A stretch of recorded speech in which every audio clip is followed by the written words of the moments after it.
Pour la grève du 5 décembre, vous y serez aussi? Ah oui, bien sûr, j'y serai. Oui. Vous savez, l'assurance chômage, chers amis, vous êtes encore jeune, vous n'êtes pas dans la vie professionnelle, peut-être ça va venir.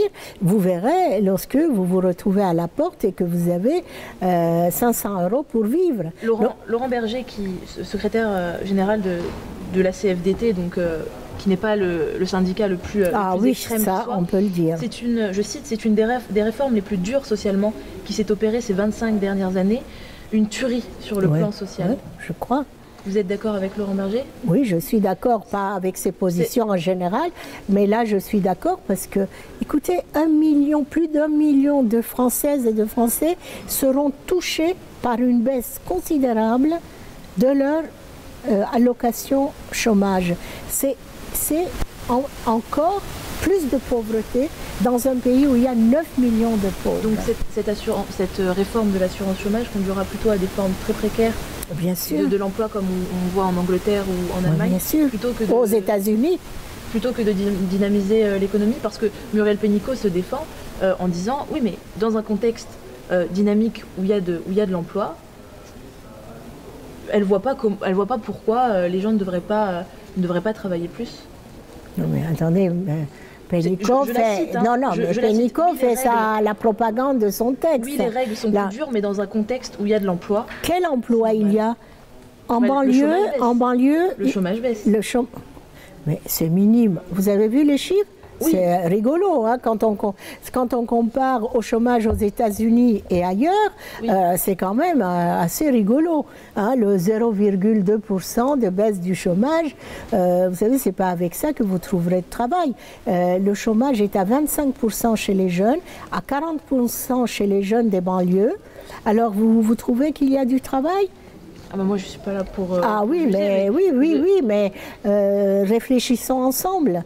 Est-ce qu'il y a du travail? Réfléchissons ensemble. Alors, vous êtes donc sur la même lignée que François Ruffin. J'espère que vous avez vu sa tribune. Je l'ai lu, oui. Lu sa tribune. Il n'y aura rien sans débordement populaire.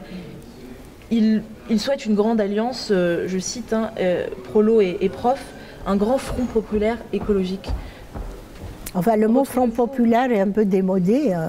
Front populaire, il aurait pu utiliser un autre mot. Hein. Le danger qui peut rassembler, c'est la crise climatique, dit-il. Oh, c'est bien, il faut se verdir. Il faut se verdir, là, c'est les élections, c'est bien. Moi, je crois à tout le monde. Moi, je crois aux actes. C'est comme un amour. Hein? Il ne faut pas parler, mais il faut passer aux actes. C'est là qu'on voit, il faut des preuves d'amour. Donc vous attendez de voir... non, mais je suis pas... C'est théorique ce que dit Ruffin, il a raison. Oui, on va faire un front. Moi, je suis pour le rapprochement de différentes parties, pas les partis, mais les différentes parties de la société autour d'un projet écologique. Oui, je suis d'accord. Moi, je me suis battue pour le rapprochement. Sauf que actuellement, ce rapprochement n'est pas en marche. Et deuxièmement, le Front populaire, je n'y crois pas, parce que le Front populaire a fait beaucoup de choses, il a fait avancer des questions sociales, mais le Front populaire s'est terminé aussi d'une manière quand même assez problématique, n'est-ce pas? Après, c'est la guerre, la montée du fascisme, la guerre, etc. C'est pas la faute du Front populaire, mais je vous dis que le Front populaire, en soi, c'est un mot très unificateur, mais aujourd'hui, il n'a pas de sens, d'abord. Et deuxièmement, Prolo et intellectuels ensemble, c'est un rêve. Non, c'est un rêve depuis longtemps. C'est un beau rêve, voilà. Vous savez, j'aimerais bien que mes collègues universitaires, je suis professeur à l'université, j'aimerais bien qu'ils descendent avec moi dans la rue. Je les invite souvent. Mais vous ne les voyez pas? Écoutez, c'est une longue histoire.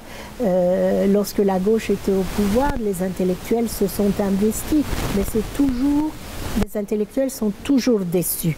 Parce que les intellectuels, on les instrumentalise, mais au fond d'eux-mêmes, les politiciens les méprisent. Alors, c'est difficile. Et le peuple ne les connaît pas. Et les intellectuels ne connaissent pas le peuple. Alors nous sommes dans l'impasse. Oui, bien sûr. Nous vivons dans un monde différent un peu hors sol, comme les politiciens d'ailleurs. Alors nous sommes hors sol et nous avons du mal à nous rapprocher du peuple, quoique moi j'ai suivi les Gilets jaunes jusqu'à cette semaine. Hein. Vous faites une parfaite transition. Profs, policiers, pompiers, infirmiers, grève des urgences, cette gronde sociale générale. Les Gilets jaunes n'ont pas réussi une convergence des luttes, on ne va pas se mentir. Oui, il y a eu un mouvement, vous le qualifierez comme vous voulez, mais est-ce justement la réforme des retraites qui va stimuler tout ça et qui va unir les profs, les pompiers, les policiers, les urgentistes? C'est aussi un rêve. Ça peut les réunir parce que les profs, vous savez, c'est intéressant, les profs concoctent leur retraite à partir des derniers 6 mois de leur carrière. Alors, parce que les profs, nous avons commencé à des salaires très bas. Nous gagnons bien moins que nos collaborateurs gagnent dans nos cabinets, hein, avec des agrégations, etc., etc. Donc, nous commençons très bas. Donc, nous tenons à ce que ces 6 derniers mois comptent pour la retraite. Donc, les professeurs peuvent descendre pour cette raison, par exemple. Et se joindre au cortège. Enfin, je vous donne un exemple, il n'y a pas que celui-là. La même chose les pompiers, la même chose les agents publics, par exemple. Ils peuvent s'unir parce qu'ils seront tous lésés. Il y aura que les jeunes, peut-être, qui ne vont pas se joindre parce qu'ils se disent « Oh, moi, je n'aurai même pas de retraite dans 40 ans. » Vous savez. Bon, tout ça, cet égoïsme social, sociétal. Oui, oui, mais vous savez, c'est pas la même chose. Le climat n'a pas de sexe. Hein, on peut être de droite, de gauche, devenir écologiste, parce qu'en soi, c'est ouvert. C'est pas, je sais pas, les coquelicots ne sont pas de droite ou de gauche, les forêts non plus, les animaux non plus. Donc, vous voyez, c'est différent. Mais je pense qu'il peut y avoir une convergence et les Gilets jaunes ont été étouffés. Ils ont été blessés parce que je crois que vous n'imaginez pas les violences policières. Je vais vous dire, cette semaine où il y avait une tranquillité totale, les Black Blocs ne sont même pas fatigués pour descendre à Paris, hein, parce qu'il y avait très peu de monde. Écoutez, à un moment donné, moi j'avais fait mon premier doctorat sur la Commune de Paris de 1871. J'ai pensé à ces images que j'ai vues des policiers entourant les bagnards qu'on devait envoyer à Cayenne. Voyez? Et là, on avait des policiers derrière, sur les côtés, les deux côtés, et devant. Donc la révolte des Gilets jaunes est comparable à... Non, j'avais l'impression moi-même d'être une bagnole. Je me disais, ils ont peur de quoi? Qu'on va s'enfuir? Non mais attendez, ils nous entouraient, on était dans une sorte de rectangle.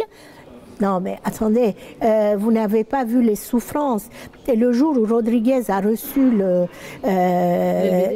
LBD, j'étais avec des gens pour aider des personnes âgées qui tombaient parce qu'il y avait à la Bastille une sorte de guerre civile. Il y avait vraiment des gaz lacrymogènes partout. Et on m'a dit, tourne-toi, regarde. Et là, j'ai vu un gars baraqué comme ça tomber. Et c'était Rodriguez, je ne le connaissais pas.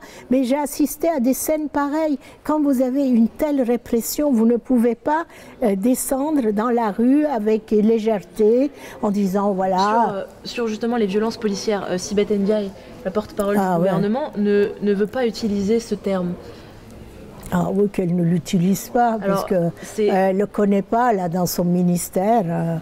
Bon, elle n'est pas au courant. C'est trop utiliser ce terme ou c'est... Non mais attendez, violence policière, c'est des violences policières.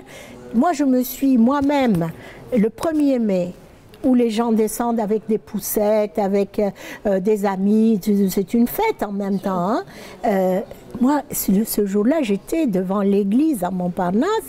J'avais rendez-vous avec mes camarades de LV. Et d'un seul coup...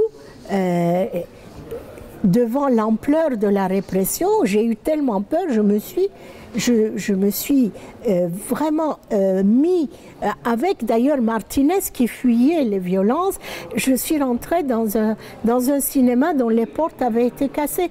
Mais vous n'imaginez pas à quoi ça ressemble, ces violences. D'abord, vous êtes pris par ces gaz lacrymogènes, vous ne résistez pas, et vous avez des tirs de grenades, etc. Mais les violences ont été extrêmes, extrêmes. Alors elle parle, j'ai écouté ça sur Twitter.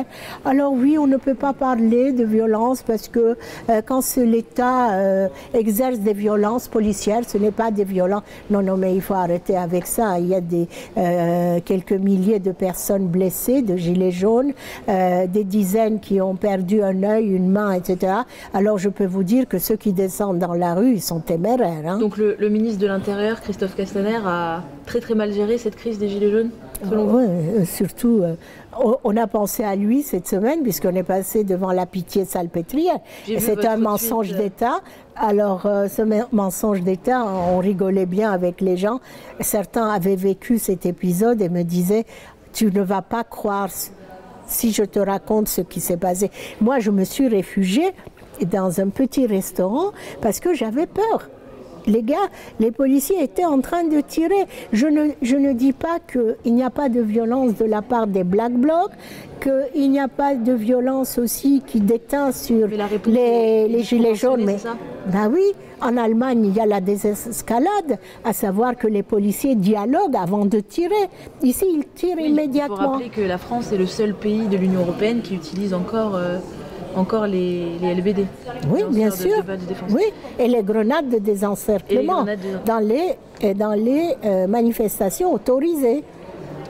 Fallait-il qu'il démissionne, Christophe Castaner ? Ah oui, moi à sa place, moi j'ai le sens de l'honneur, j'aurais démissionné immédiatement. Mais lui, bon, vous savez, les ordres de la République vous fascinent toujours.